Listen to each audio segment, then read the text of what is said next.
We receive miracle. Yeah. Good morning. Welcome to Faith in the Morning.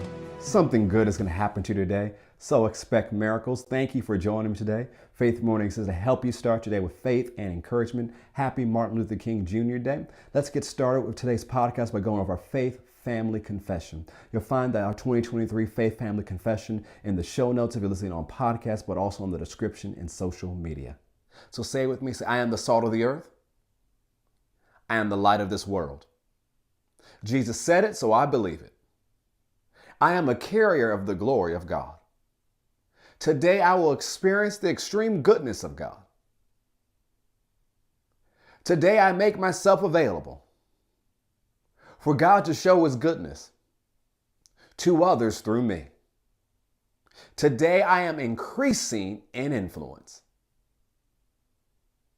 Today I will see the goodness of God in my life. Today something good is going to happen to me. So I expect miracles. Praise God. Go with me to Romans chapter 4 today. Romans chapter 4. And we're going to look at something. One of the things we've been doing the last couple of weeks as we started the year is looking at the importance of biblical meditation. And we talk about that word in the Hebrew, as well as we saw the different references to it in the New Testament, meant to, yes, to study, yes, to think upon, yes, to ponder, yes, to say, but also to imagine. And we've been looking at the connection between biblical meditation and imagination and how this needs to be your habit in 2023. And then we began last week on Thursday and Fridays. We'll keep it going for the next few Thursdays and Fridays, looking at how to discover God's purpose and plan for your life. One of the things we'll connect on Faith in the Morning this week and next week, how biblical meditation and imagination is important to fulfilling the call upon your life. So look at Romans chapter 4. Let's look what it says about Abraham here, the father of faith, one of our examples of faith.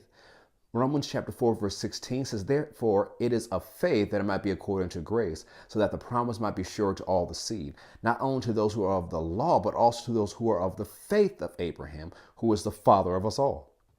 As it is written, I have made you a father of many nations, in the presence of him whom he believed, God, who gives life to the dead and calls those things which do not exist as though they were, or though they did, who contrary hope and hope believe, so that he became the father of many nations, according to what was spoken, so shall your descendants be.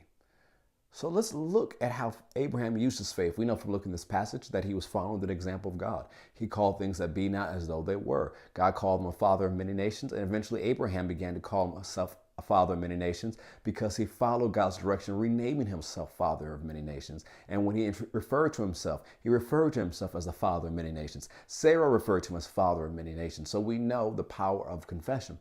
But there's also something else that Abraham did. So Genesis chapter 13, before we go this morning. Genesis 13, verse 14. And the Lord said to Abram, after Lot had separated from him, lift your eyes now and look from the place where you are northward, southward, eastward, and westward.